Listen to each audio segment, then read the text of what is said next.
হয়তো তোর খারাপ বাসার একমাত্র মানুষটি ইদানিং আমিই তোর গোপন ডায়েরির সবকটা পাতার খলনায়িকা।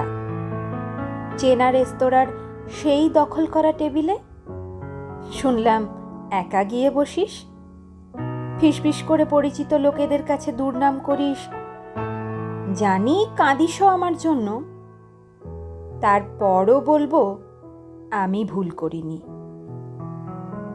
ভুল করতাম যদি থাকতে না পেরেও ছেড়ে না যাওয়ার প্রতিশ্রুতি দিতাম।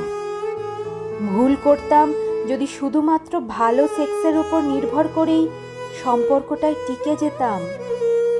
ভুল করতাম যদি তোর অভিমান মুছতে মিথ্যে ভালোবাসি বলতাম। ভুল করতাম যদি স্বীকার না করতাম অন্য প্রেমে পড়েছি। ভুল হতো যদি আমি তারপরও তোর কষ্ট হবে ভেবে আপোষ করে নিতাম। আজকে আমি ভালোই আছি, বিশ্বাস কর।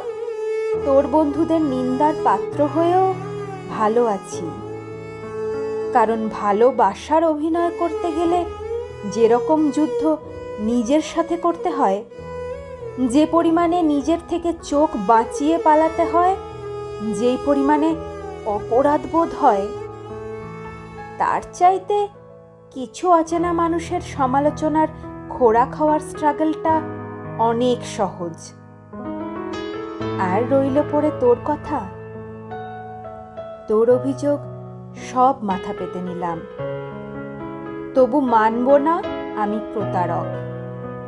প্রতারকরা চোখে চোখ রেখে দোষ স্বীকার করে না, কিন্তু এই দেখ আমি করছি এবং আজীবন তাই করব। স্বীকার করছি আমি তোকে ভালোবাসবো বলেই তোর কাছে গেছিলাম, কিন্তু তোর সাথে থেকে বুঝেছি যেরকম ভালোবাসা আমি চাই তেমনটা তুই ভালোবাসিস না। সবার ভালোবাসার ধরনও যেমন এক নয়, তেমনি সবার ভালোবাসার চাহিদাও সমান নয়। তুই হয়তো একদিন বিশাল প্রেমিকের উপাধি পাবি, কিন্তু আমি যে তোর মধ্যে আমার কাঙ্ক্ষিত প্রেমিক পাইনি। হয়তো সব মেয়ে মানুষ সাহিত্যের বর্ণনা মাফিক পুরুষ খোঁজে না।